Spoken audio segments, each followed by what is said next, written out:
deep in conversations, don't we? Yeah. Sometimes. Oh, yeah. It's good. It's nice. It's important.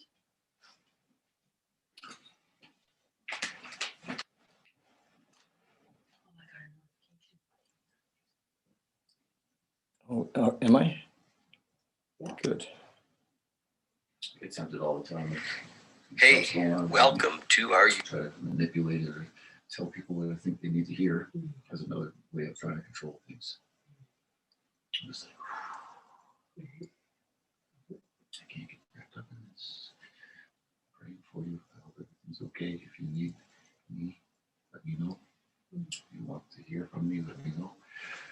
You know, so I gotta mind my own damn business. Mind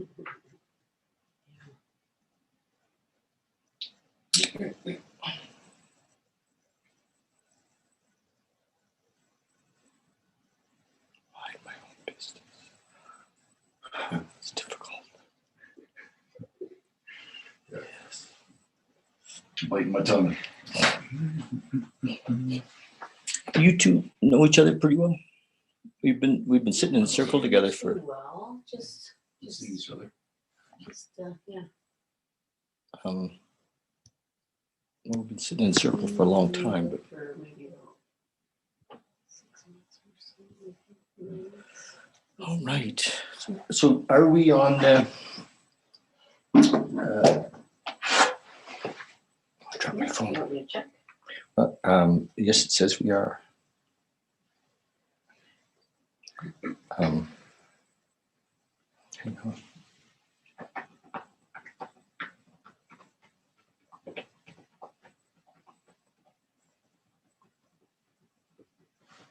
It's difficult.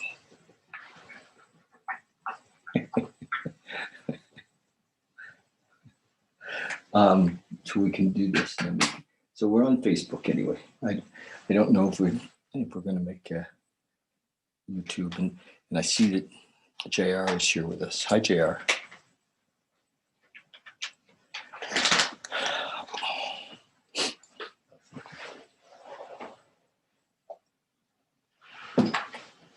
Just get a little bowl. Get 2 little bowls so you can mix some. I'm okay. What is that stuff? I'm curious now. Maple almonds. Maple almonds. Hi, you guys. I think we're starting a few minutes late, but here we are. And is that door open? Yeah. It's actually not so bad because this is really hot. The screen's down. Yeah, is it? If you guys get too cold, let me know. Yeah. And just a little welcome to those of you that are online with us. There's a few. Hi, JR says love to Toby and Nathaniel. I love you too. Back at you.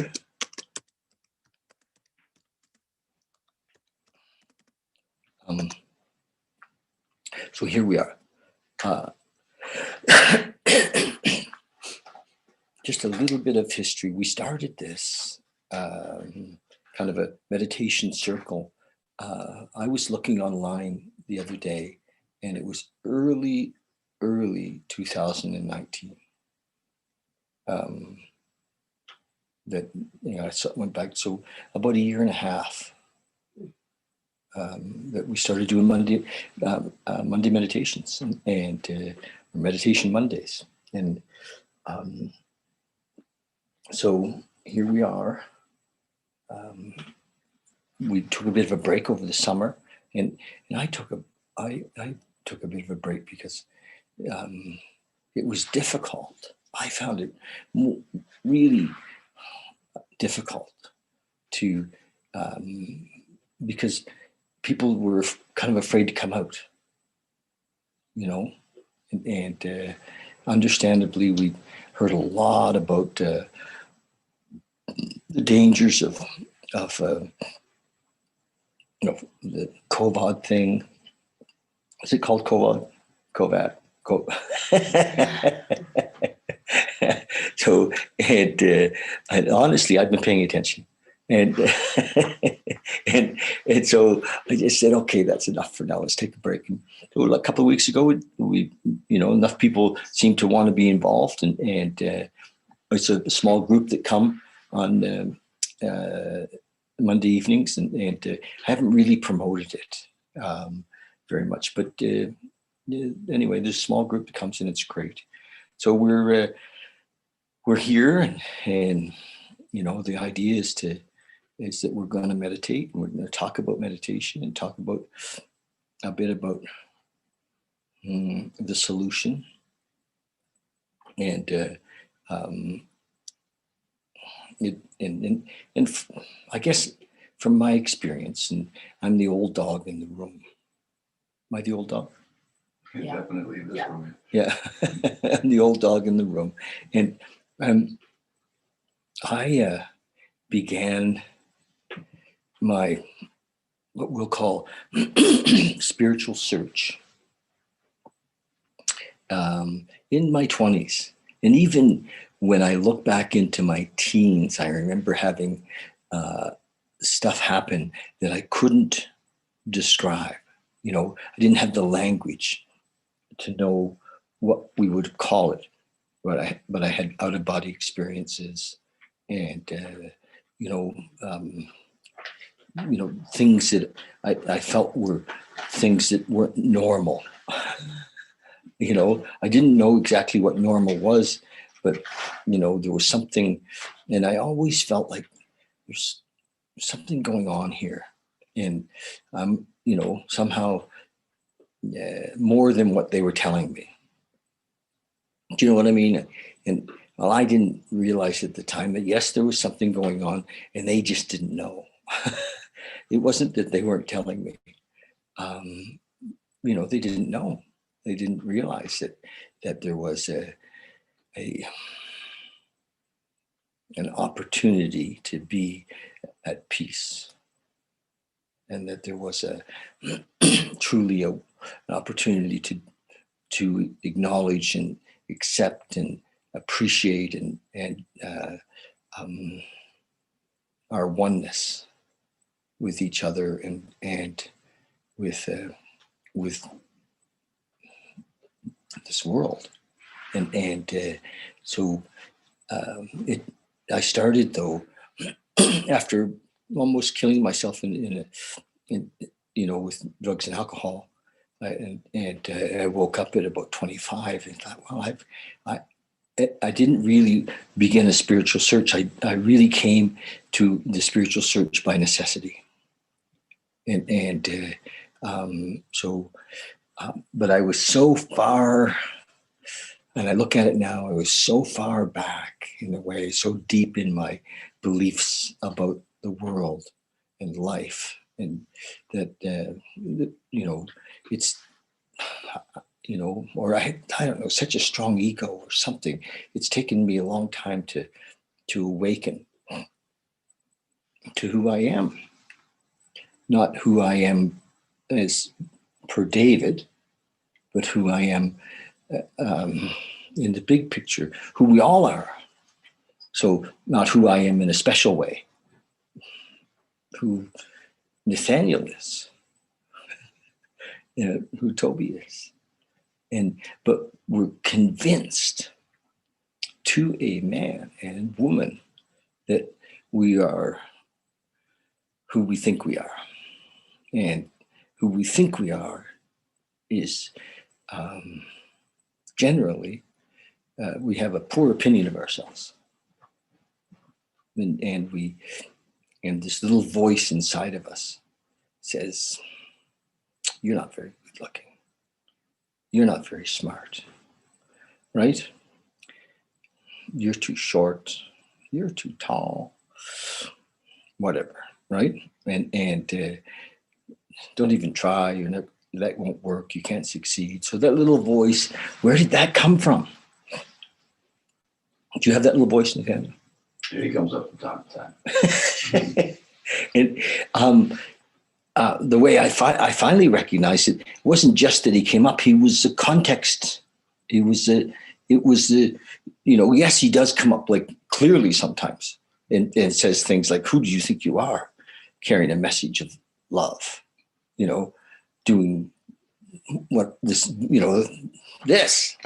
And so, yes, he comes up with a strong voice sometimes, and he's in there, and he didn't go away. And but now I just look at him and say, oh, it's okay. It's okay.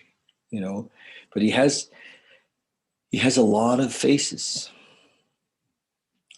He has a lot of disguises, and so the connection with who we really are has to be, strong, if you will. The experience of the oneness. So we call it spirituality, but that's even, kind of, because we don't know what else to call it. We call it God because we don't know what else to call it, right? We call it what, Love, the universe, we call it energy. Love, yes, universal energy.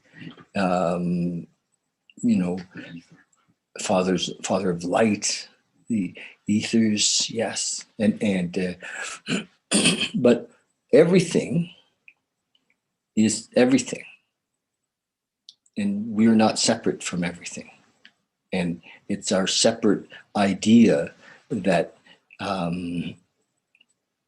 separate idea that keeps us in pain and keeps us in a state, and we're pretty attached to our story too.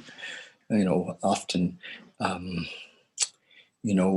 if I'm talking to somebody who's really quite new in recovery, or in actually any stage of the game,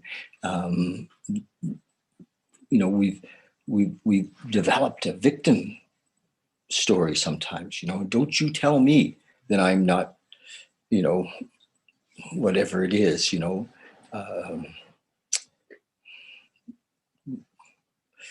we've made up a victim story around the sexes. Those men, they're always whatever. My mom had one.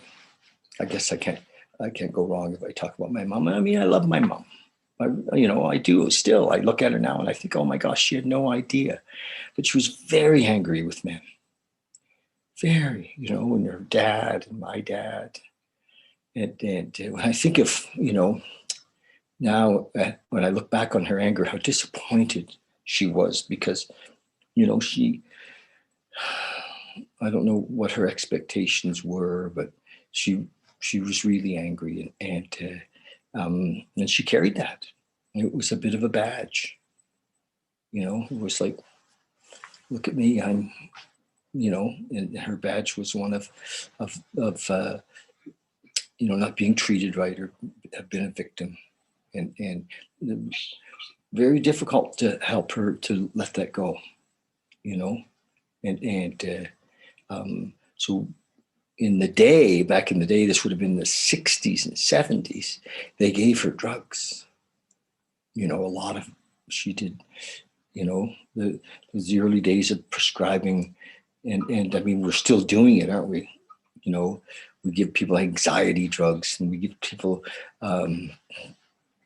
drugs for depression, and for, and what else do we give them drugs for? Do electromagnetic shocks. Oh yeah, she got the shocks. She went to Montreal and got zapped, and so she was definitely not having a great time, and caught in the story, and so what I I don't know what to say about this, but part of me wants to say that very few people actually wake up. I've only met a few who actually recognize that we're not separate, that all of the story is a story, and so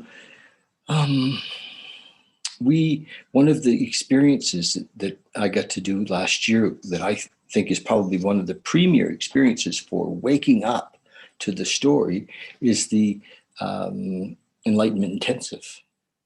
And Trevor Thibodeau and Mira Black are going to have an enlightenment intensive in a week. Is it about a week? This weekend. Coming. Thursday. Wow. This weekend, Thursday, you going? Mhm. All right. And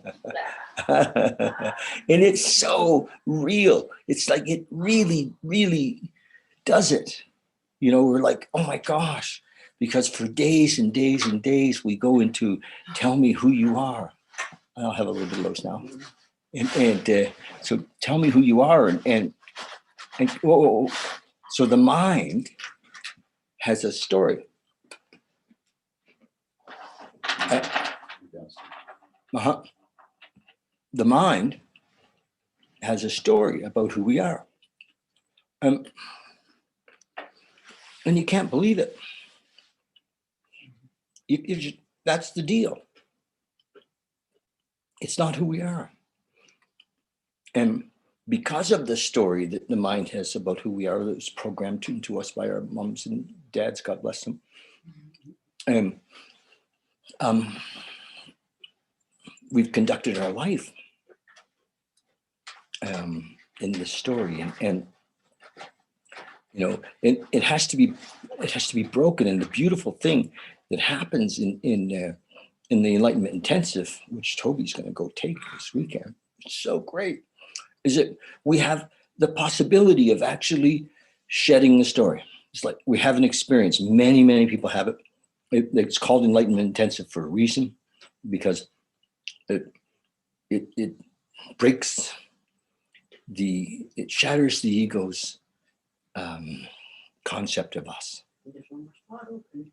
And there is one more spot open. Good for him. Mm-hmm. And but it shatters the ego's concept of us. And wow, Thursday, it really does. And we go to this place of when the story drops away. The misnomer, the misunderstanding we have is that we have to create the new me. And the new me is already there. We actually awaken to our natural state. No.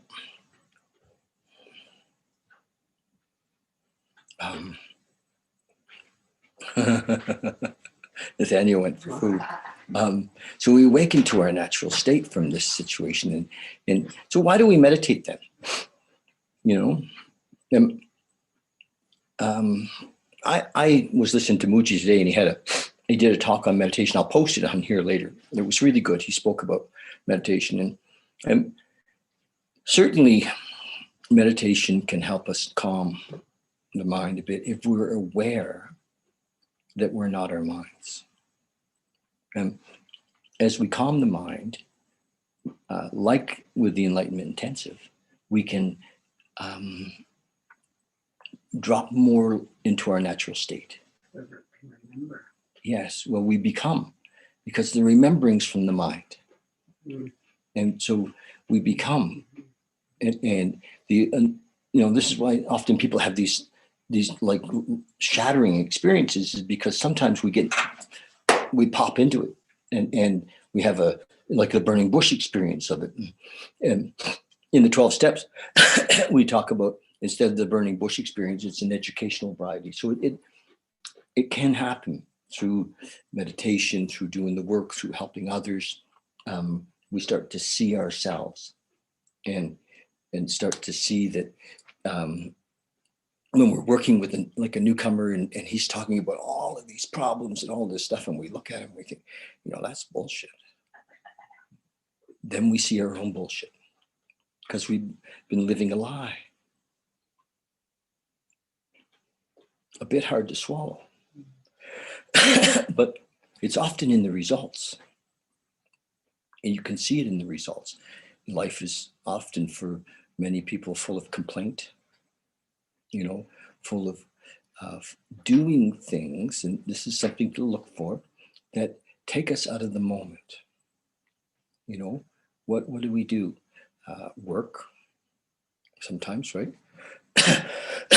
even, I mean, anything can be that way. We always have to check and see, am I golfing to not be in the moment, or am I actually really there? Am I, I mean, there's lots of things that take us out of the moment. Just watch for those things. Food, right? Food. Facebook. Yeah, sure. Social media has come up to be, really something that can take us out of the moment. And the sex, porn, food, travel, experiences, become a life of chalking up experiences, and now everything is okay. There's nothing, no judgment on any of that stuff. It's the only thing is that if we're doing things to not be present, to try to run away from the moment.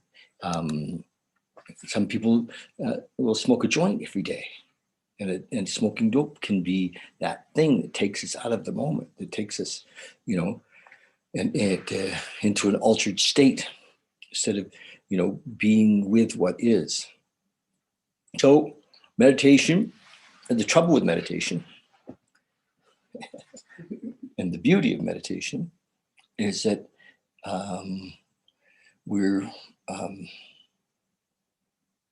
it brings us into the moment. We can be present, and we learn to watch our thoughts, to be the observer. And the observer's always been there. So we didn't create the observer. He's always been there. She's always been there. And it's just that sometimes for most of our life, we're not separate from the we use the word I am angry. And there's a part of you who's watching that is closer to who you are, that isn't angry at all. But we will sometimes get consumed and sucked into our anger so that we lose that connection. And we are angry. We're in the anger, and our blood pressure goes up, and our chemicals get released, and and we're heart's pumping, and it seems quite real, doesn't it, Nathaniel? Oh yeah. Yeah. And or I'm afraid. So when we say I am, we're saying that we think we are that. I am sad. I am afraid. I am, I want. And so we're identified with that, and then we become that. So as we mature and awaken, we realize that the I who wants all this stuff or is experiencing that is not really us. It's the I, the conditioned I, the judgmental I, the arrogant I, right? The entitled I. Don't you know who I am? And there we go. The phone rang. And but I don't think I'm going to take it right now.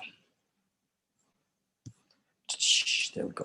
So I'm kind of, I could do this all night. I'm not going to.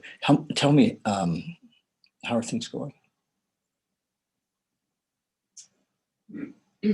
As much as you dare. They're very interesting.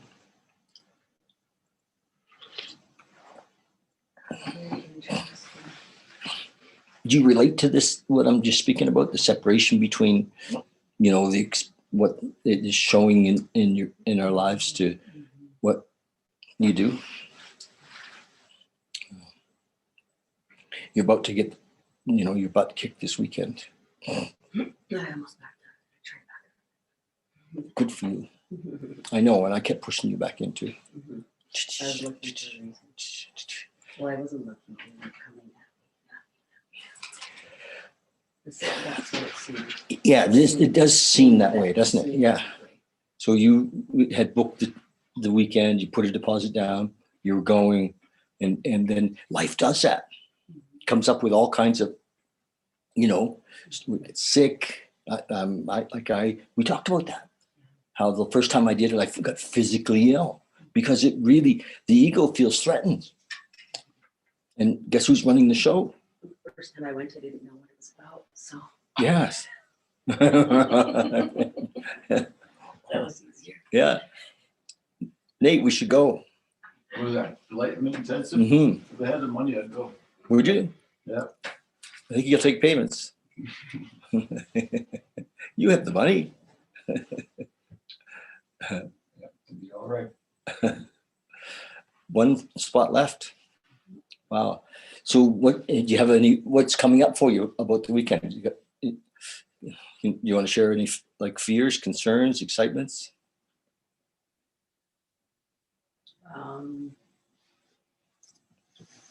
No.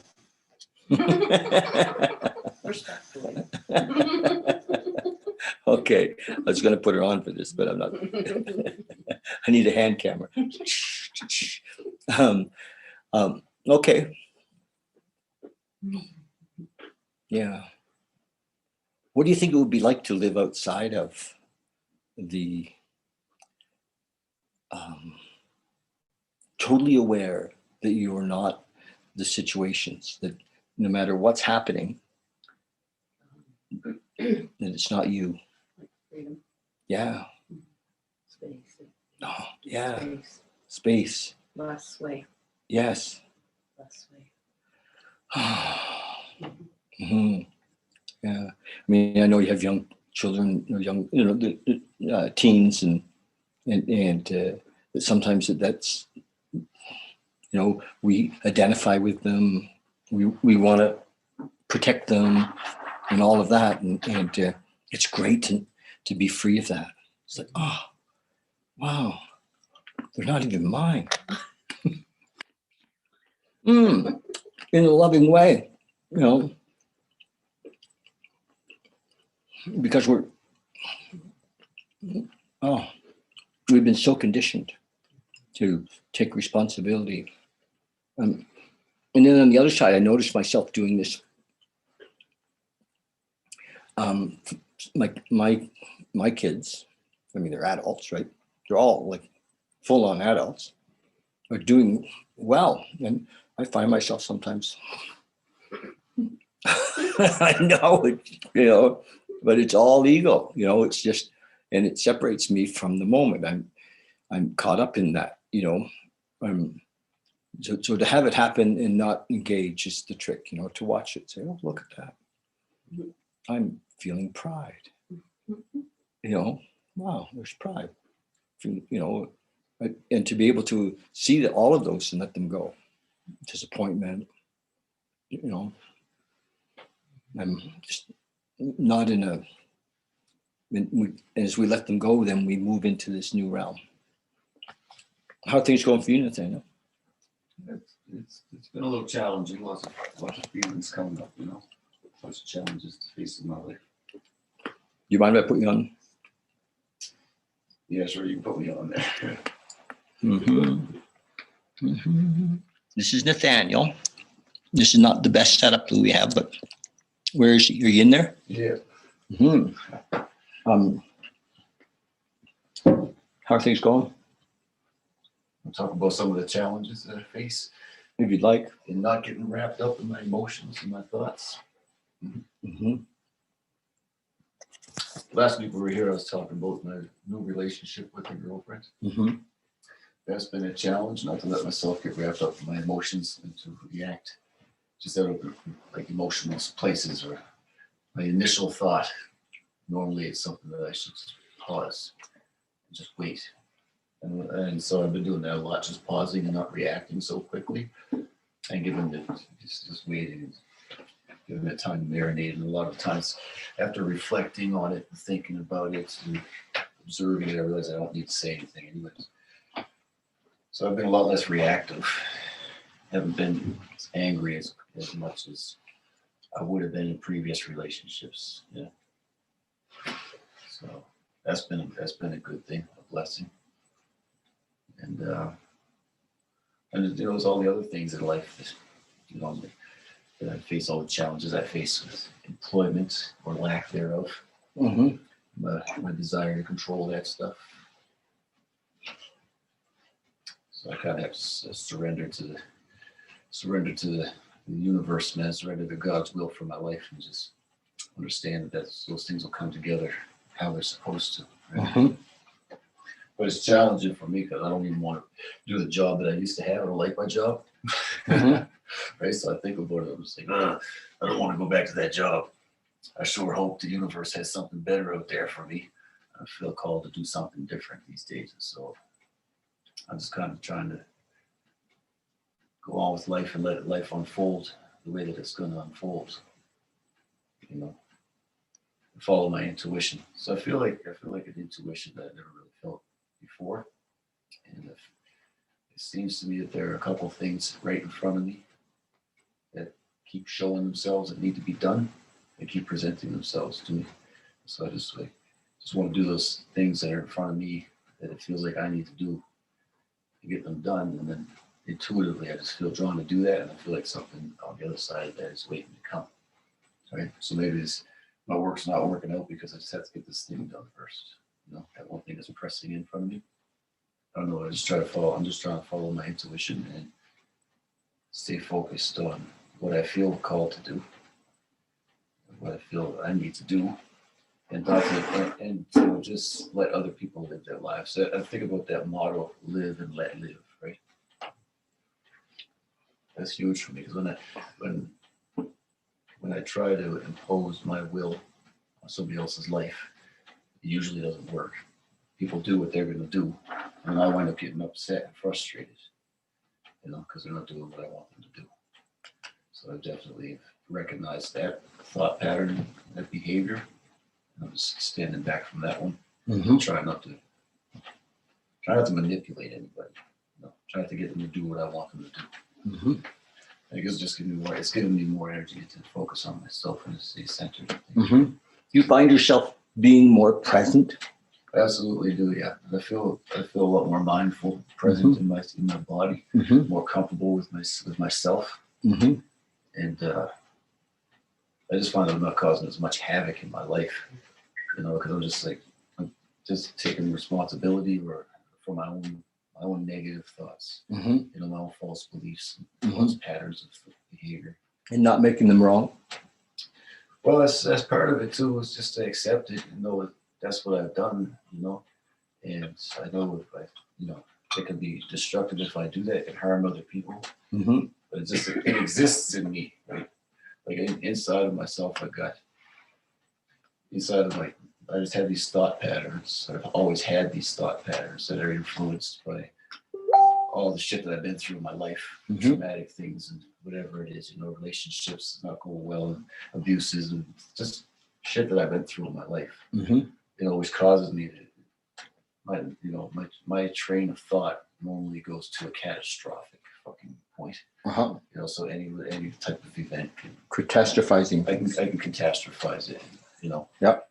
I can get caught up in that. I can wind up smashing. I can burn the whole fucking place down. Right. I kill myself. Right. I kill myself and whoever's around me. Right. So there's a lot of trains of thought like that that are just unhealthy. Mhm. And it's okay. Like that's just how it is. You know. So if I stand back and I know that I just stand back from it. I'm just aware that it's part of the way that my thought pattern works. Mhm. But it doesn't mean that I have to go and choose to repeat the same patterns of behavior, you know, and that there's benefit to having the awareness of those thoughts. So in the moment when it comes up, you're aware of it. Yeah. So if it's anger or fear or judgment or complaint, you see it. Yeah. And then what do? Well, sometimes I start to talk and then I stop in the middle of my sentence, you know, or other times. So awareness. I'm aware that I'm starting to say something that I probably shouldn't say right now. Right? I apologize. You know, let me just calm down. Listen to the person that's talking to me. That's awesome. You know, it's like, what are you trying to say? You know, it's like somebody can get halfway through a thought. Yep. And I already think I know what I'm supposed to say. So I start to talk, and it's like, okay, I need to spend more time listening, right? Mm-hmm. And understand that people don't always say what they mean either, you know. Mm-hmm. It's just not. It's like, you know, if I make the same mistakes if I make mistakes in the things that I say to people, then people make mistakes in the things that they say to me. You know, so sometimes I just need to sit and listen more, let people explain things. You know, even if it's something I don't like, I don't need to get angry over it. I don't know. I hope that makes sense. Oh, it makes a lot of sense. So I mean, that's what we're talking about. I find I'm a lot more empathetic towards people, Yes.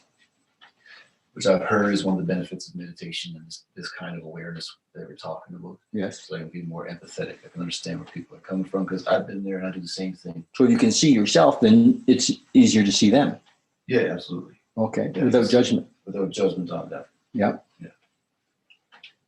Awesome. You know, people tell me I'm a great person. I'm starting to believe that about myself. Even though sometimes it's hard to believe that. Mm-hmm. You know, when people say that to me, and it's helped me a lot. So I can see that I'm not as bad a person as I had myself figured out to be. You know, and then other people are just like me, and they're not fucking bad people either. No. What about a divine person? A divine. Well, I think we're all divine people. You know, like I get a kick out of it. You keep asking me, well, who are you, Nate? Guess what, David? I am you. I am you, Toby. You know, we're all one. You know, like we are all one spirit. I think about that stuff. I love the feeling of it. Like, you know, we're all one and the same. You know, we're all the same. We all got our imperfections. And Well, flesh in our minds. from the personal level, yes, but beyond the personal, we are actually one. I like that feeling. Yeah, we are actually one. We are, if there is a God, then and like Bill Wilson says, and we agnostics, and he's either everything or he's nothing. If he's everything, then we are that. If we are this energy. Yeah, we are, and that's amazing. So yes, on a personal level, we have all the same traits. You know, I had a friend today. I'll just tell a quick story. I had a friend today. He was on a live broadcast, his own live broadcast, and somebody came on and said, "You're an asswipe. You're a coward. Somebody made 3 posts on his broadcast that were really, demeaning. And so I know him really well. And I texted him and I said, "There's some comments on some negative comments on your podcast," and he must have seen it while he was still on, because he was still on, and he texted me back, "Thank you." And then I said, "Yeah, I thought he was talking about me." Because as you know, we're all of that. Everything he said, we are. And of course the man was saying with energy, and he was really posting on his broadcast. Obviously somebody was upset, right? And but so yes, and to be able to accept that, eh? Well, yeah, I mean, that's, if we can see our own darkness. Yes. I think that there's danger in trying to avoid it and to put and judging ourselves on that. Or deny it. Yep. It's like, oh no, there's anger. I have to run from that. It's like, no. Anger comes, fear comes, and it's okay. Again, it's to talk about that and to be okay with this. It's like. And how about using it to build a bridge to the moment? That can be, for sure. I mean, it can be. Because when anger comes, if we see it, now I have to connect to the moment. Yeah. And just let it be, and understand that it's okay. Yeah. I can't run from it. No. I can't run from my feelings. My feelings come over me, and it happens on a cellular level, and I feel it. I'll feel fear, and it will grip me for a second, but my adrenaline will get going. Yeah. And it will still be in my body. Yeah. But that's okay. I just need to let the feelings be, and that's that's been a challenge at times. I've felt that quite a bit over the past month or so, right? Mm-hmm. Just letting the feelings be. Yep. I'm not reacting to it and just waiting for it to pass. Yep. Yeah, there's a lot of times I just try to. But when we bring our attention to that moment, when I'm and acknowledge fear, I have fear, or acknowledge anger, I have anger. As soon as we're there in the moment, then it starts to dissipate.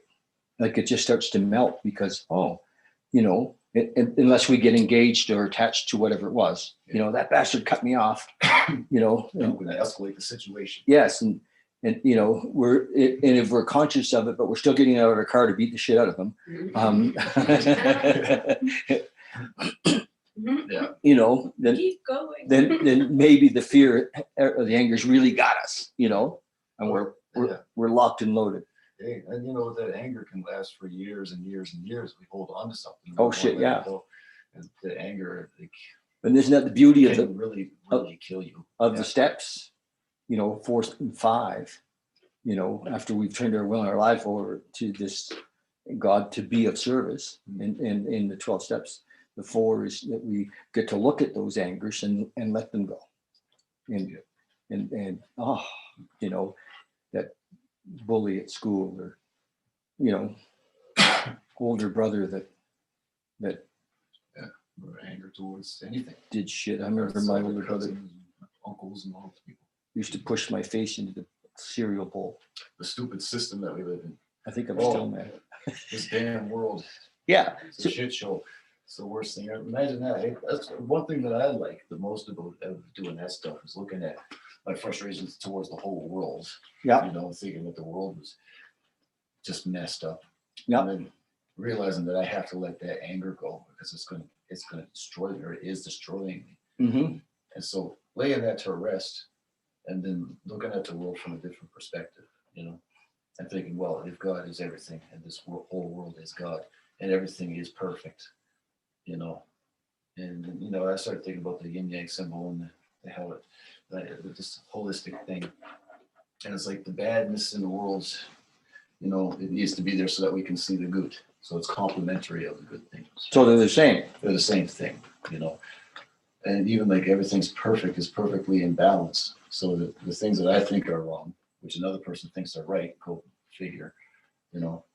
From my perspective, it's wrong. From that person's perspective, it's right, and it's in balance, and it's supposed to be this way, and that everything is perfect. And like So- God created everything. So what about the thing that everybody thinks is wrong, like the pedophile or the Yeah. Well, that was a fucking challenge for me to overcome. We'll talk about that. Oh my God. And that's a big thing in the news in social media these days, with the pedophilia issue. So I don't agree with that, with the idea of abusing kids. And that's just how that is. And I'll never change that. And that's okay. I'll never partake in that behavior. No, I understand that. Right. But so there's this other concept which says that all the evil in the world, all the evil, all the demons, all the gods, all the good, everything in existence exists inside of me. Mm-hmm. You know. And there's, if you go into some other spiritual teachings and quantum physics and things like this, and you start looking into things, there's also the concept that the only reason that this shit exists is because it's all me. Right? Because it's my awareness of things is what brings things into creation. So that's the mind-blowing shit, right? That can make a person think that everything is a part of me, and that somewhere deep down inside of me, it comes from inside of me. I'm a part of that. It's a part of me. And so, if I'm going to embrace the entire universe as part of myself, or I'm going to be a part of this big thing, or God made everything absolutely perfect, then I just have to accept that part of reality as well, and not let it fire me up, not respond to it, just let it be. You know, just accept that it exists. So it's a principle that I really, really wrestle with in my step 4. I really wrestle with that one. And that's the only way that I could come to terms with it, is to say, you know, okay, well, let's just say that we lived in a society where that type of thing was acceptable, like sacrificing kids to the gods of a fucking volcano was an acceptable thing to do. You know, maybe like taking that behavior, old Mayan cultures, some of that shit went convinced on. that it's wrong because I was convinced that it was wrong and told that it was wrong when I was a kid. You know, and I was raised in a society that doesn't accept that kind of thing. You know, if I go to a different country, you know, even in the world, if I go to a different country, that type of behavior is acceptable. To marry a minor, an underage kid is acceptable. Yes. this type of shit has been going on all through history. I'm not saying I agree with it. Yes. I'm not saying I'm going to partake in it, No.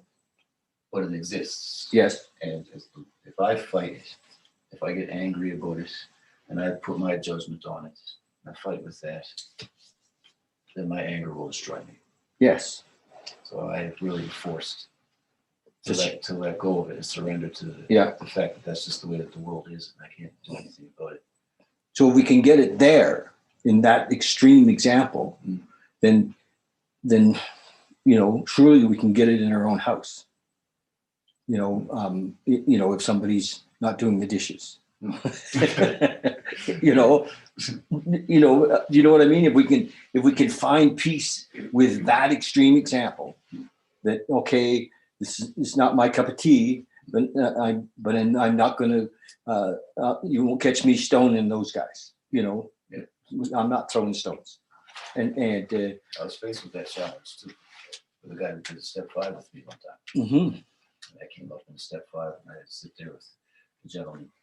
mhm. Say, just let it be and understand that what he was doing was between him and his higher power. Him and his maker, and he is his maker. Yeah. Because we are all one. There isn't a separation.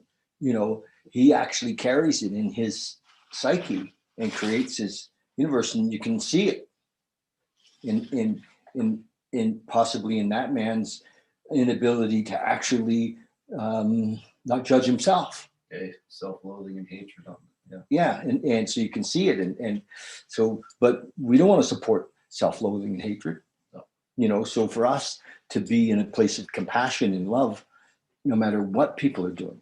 There's one of my sponsees who can't stay clean, and it seems so obvious, and is virtually killing himself in front of us. For me, sometimes it's not 100% easy to be there with love. To be there with love, be there with compassion. That's why I started that list I talked to you about. So to see if I could grow more into that love and compassion for things, because I find myself sometimes judging people as they kill themselves. Right? And the last thing they really need is my judgment. They need compassion and love and help to become okay with themselves so that they can sit comfortably in their own flesh. Yeah. And not hate themselves so much that they want back. So my love and prayers maybe can, affect the energy of who they are. Yeah. And who their world is. And that's a big deal. That's the 11th step prayer. Yeah. Make me a channel of your peace. Yeah. God bless this human being sitting across from me. Yeah. No matter what they've done. Mm-hmm. Yeah. Exactly. We don't know the big picture, and that's the thing. Can I take this back? Yeah. That's the thing. I'm coming back to me. That happens in the enlightenment intensive.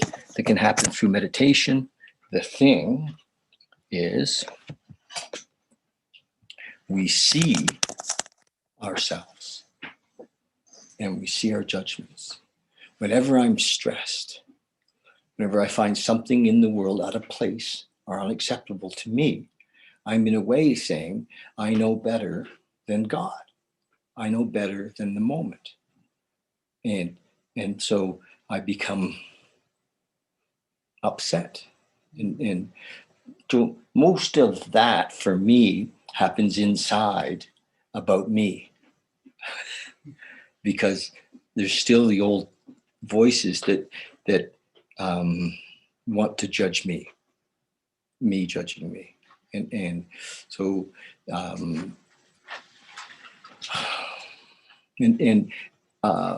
been listening a lot to Muji, and Muji talks about as we get closer, as we become more evolved or closer to this divine moment, the opposition will even come in heavier. Because ego doesn't want to let go. Ego is like a separate, spoiled child living inside of us. Do you have a separate, spoiled child living inside of you? Yeah, but we're on speaking terms. I love them. Yes. Well, Tell and them sometimes. so Nathaniel says he's on speaking terms and loving terms with the spoiled child. And from my perspective, so am I. But sometimes he's not like that with me. Yeah. You know, and that's when I have to remember that, you know, he got a misconceived idea of life. He got an idea of life that it wasn't safe, that, you know, that we're always going to be in trouble. We're always going to be in traumatic situations. And so I have to be vigilant to stay there with him and yet to recognize that I am not that. That, you know, not only there is no I, you know, there's just the one. And as we move more and more into the one through meditation, through the Enlightenment Intensive, through being with awakened teachers, and I have a list, by the way, of awakened teachers that I recommend, and you guys might have more, but I often speak of Ram Dass, you know, I believe was an awakened teacher. Alan Watts, an awakened teacher. You know, we can actually spend time with those guys, hours. We spend hours with those guys because they're on YouTube, and it's endless. And of course, my friend Muji. I've listened to Osho and read many of Osho's books. I believe that in many ways Osho was awakened. There's Babaji, who was Muji's teacher. Have you listened to him? He's so sweet. Oh, do you have his picture? Who's that, Papa G? Yes. Yeah, it's over here. So there's many teachers that we can spend time with, and being in the presence of, I almost forgot. Did I say Hawkins? David Hawkins? Dr. David Hawkins was amazing. He's just, you know, so we can spend time with those fellas. And it doesn't have to take a long time to drop into that space. Muji can take us there in now. Ego says, yes, if I work for 10 years or 20 years or 30 years, you know, ego said, you should get it. And promises for the future. And Muji says, now, what about now? What about now? If it's available in the future, it's available now. So recognize that ego says, well, yeah, but you have to cross all of these bridges and cover all this ground and gain all this understanding and to be able to stand in the presence of the moment of God, you know. And if you've ever gone and done ayahuasca or even in the old acid days, we know what kind of how connected everything is, you know. And so we're not talking about a simulated experience, but the simulated experience does show us that what's available in the oneness. And so it can happen like that. There is no reason that we need to wait. So when we become aware that we're not our thoughts, we become aware that we're not our emotions, we become aware that we're not our story, that we don't need to go by David. Muji tells the story. He says, you just introduce yourself as I am. That won't be awkward. Yeah, what's your name? I am. Yeah, you am what? I am. I just am. And it's true, it won't go very far. I met a woman named I am. No way. Yeah, So- her dad said, I am. I am. Yeah, old hippie, for sure. And so, but we get to drop all of those identities. And it can be a bit scary because we're attached to our story, aren't we? You know, hang around in no time I'll be telling stories, you know, and you know, when we have stories, and often they're stories of problems because we value ourselves by our problems. You know, we place value on them. You see what a great problem solver I am, and so we let go of those, and I wonder what time it is. I was thinking we might just meditate soon. What time is it? 8:30. 8:30. Okay, we've kind of chatted a bit. And you guys have any questions? If there's any of you watching on Facebook or YouTube, feel free to ask if there's any questions. So the whole thing with meditation,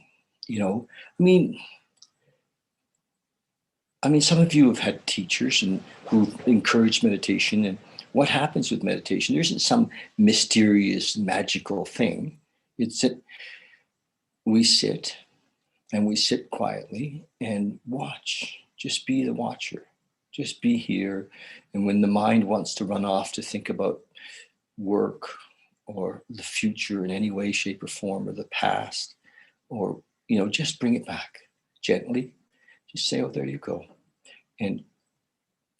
But also watch how sometimes we get attached to the mind and we get attached to the thought, and recognize that we mostly spend our whole life living in our story of who we think we are. We get fucking angry, and just we can sit by ourselves and dream up a story and get angry or sad, right? Or happy, or horny. I mean, all of that stuff can be created in the mind. And if we just sit in the moment and watch the thinking, and it becomes the possibility is open to see who we really are or who we're really not. If we're going to meditate, you guys, if you're all comfortable, find a spot. And, Toby, do you want a time? Do you want to sit? Should we sit for 15 minutes? Yeah. Yeah. So we're going to sit for 15 minutes. So just find a spot. I'm going to do a little bit of guided to begin with to bring us into the moment and into our space. And the thing, guided meditations can be fun. Or what often happens in a guided meditation is we're keeping the mind busy with a story, a guided meditation story. And if the idea of meditation is to watch the mind, because this awakening, this divine experience, in some way we have to go past the mind, but we can't go past the mind. But as we watch the mind and we let it go, and as we watch the mind and we let it go, and we become more and more aware, we can awaken to the moment. There is a process that can. So Mish's going to do a little bit of guided. So whenever, are you ready? Okay. So see if you can find a comfortable spot. And I like the idea of sitting, whether it's on one of my stools or on a chair with our feet on the ground. And I also like, the possibility of having a space created for meditation. Toby, you have one of those, don't you? Mhm. Yeah, a meditation space. Thanks to you. Thank you. And so with a stool and maybe a little altar, and so we can just drop into our own space that's just made for that. And so we're sitting, and one of the beautiful ways to bring ourselves into the moment is through our breath. The breath, the breath, the breath.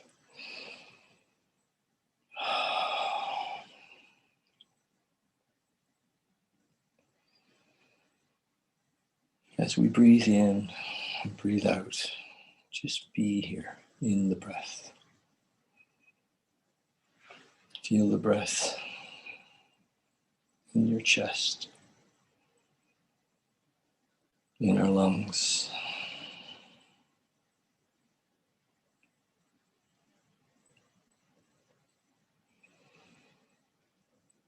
Bringing oxygen into our body, in our beautiful body.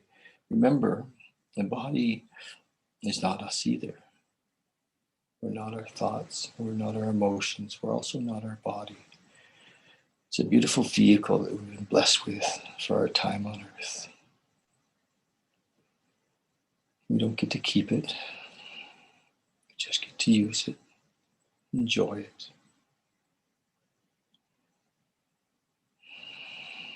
But we can bring our attention into it. And when our attention is in our body, we're quite often here. We feel our feet on the floor, however we're sitting. Feel our calves and our knees and our thighs, our butts. Just feel our bellies and our hips. Just maybe pull in our little sphincter a little bit just so we feel ourselves all down there in our genitals.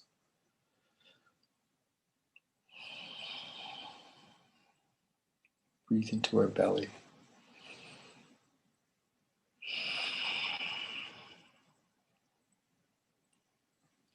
Into our chest.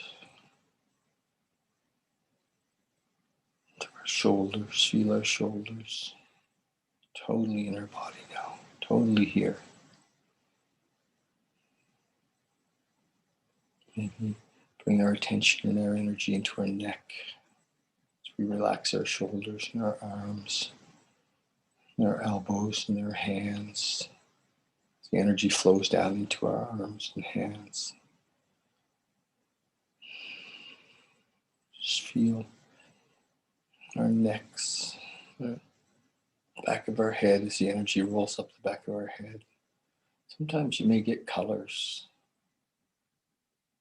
as we're moving through the different parts of the body. I know I do sometimes. Just let the jaw drop. Feel the tension rolling out of our jaw. We hold lots of tension in our jaws. Just let it go. Our face relax and the muscles in our face just wiggle it a little bit. Just let it drop. Feel the energy inside of your head. Just relax your forehead.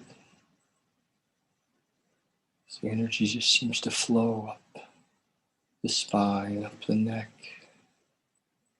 into your head, out through the top.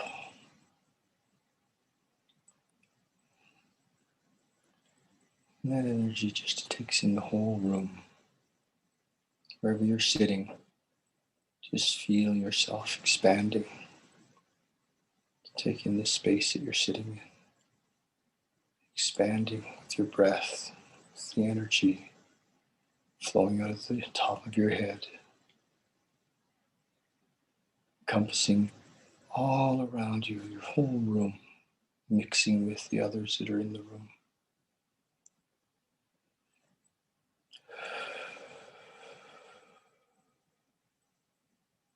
Feel the oneness of everything in the room you're in.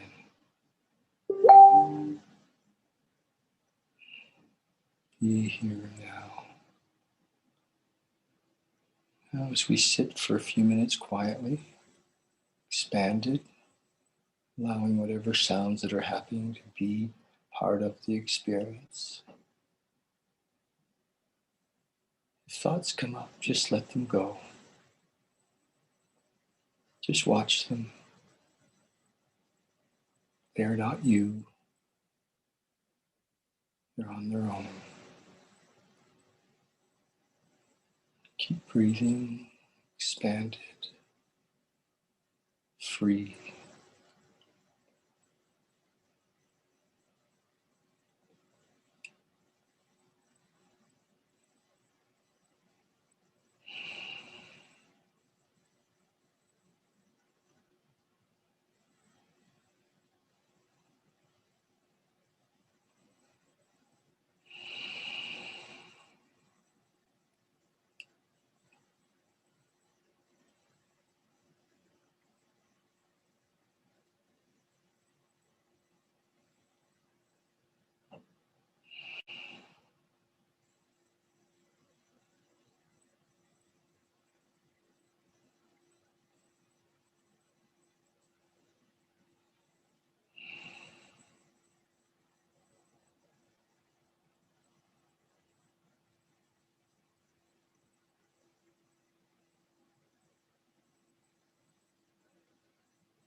Just come back when you're ready.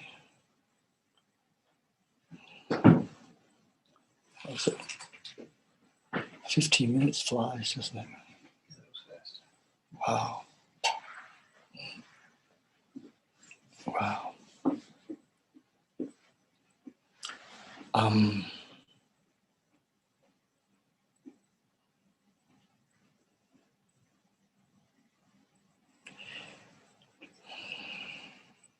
Thank you for tonight. And I just love having, not being here by my, and I love having you here to do this. And Nathaniel, I love that you can join us. And, I really, feel called to do this, and so it's hey, JR's back on Facebook. You're on Facebook, and you're still on she's still on Zoom. So yeah, it's just great when people are here. And for me, what's happened after 30 some years of trying to fix myself, I realized that I couldn't. I truly got it. But I couldn't deal with the problem on the level of the problem. Well, there's that, but it's kind of a platitude. It doesn't, it's like an empty affirmation. Toby says there's nothing to fix. And of course that's true. And yet on the level of the persona, it's just it's I can, I did it. I posted the affirmations. Nothing. I'm perfect the way I am. God's not finished with me yet. And all of that stuff. And I finally got, and it's what's crazy about it is that it's exactly what's in our 12 steps. It takes us to a spiritual experience. There, Carl Gustav Jung said that in his experience, for those of us who were deep in the persona, in the especially in the addiction world, that there was no other way but a complete psychic change or a spiritual experience. and and of course Hawkins said that, and Hawkins was the president of the American Psychiatric Society. I mean, he wasn't just he really was an accomplished fellow who finally realized that had one of the biggest practices in North America, a psychiatric practice, huge, and he recognized that without this experience of the oneness, we were still mucking around in the Maya, and so that's my mission, if you will, is to share that if we focus on this awakening, and that's the the highest possibility, and it lifts the whole planet. Recognize it lifts the whole planet, and you're right. There is nothing wrong, but when we lift it up, it becomes a reality. Maslow talked about self-realization, and was it self-realization, the top of the pyramid, self-actualization. But what I believe he was speaking of is we see that we are one. It's not that we become big accomplishers, or do you know what I mean? We actually see ourselves. We're self-actualized, and so many of the greats have shared it to us in 1,000 different ways. And so here we are in that, when we meditate, we move into that, the oneness of who we are. That's why I encourage meditation, prayer, service to others as the path. And and hanging with the, I believe, people that are of like mind. You know, I see us having, you know, a room full of people to be here with us, and that are like-minded, and that aren't living in the problem, that aren't living in complaint, that are aware that we have the possibility to live in bliss. Not that we all will be, but, you know, we can have moments of it, and then we can experience it. Yes. So thank you so much for coming, Nathaniel, again. Thank you for sharing too. You shared really, I thought, pretty freaking amazing. From the heart, anyway. Yes, from the heart. And I mean, isn't that where it is? Mhm. You know, it's not in the head, it is in the heart. It's just it. And so, yeah, thank you. And thank you for joining us today. And we just want to remind you that in a couple of days, next week, we're going to start to read on a daily basis the Bhagavad Gita on the 6th at 11 o'clock for a little bit.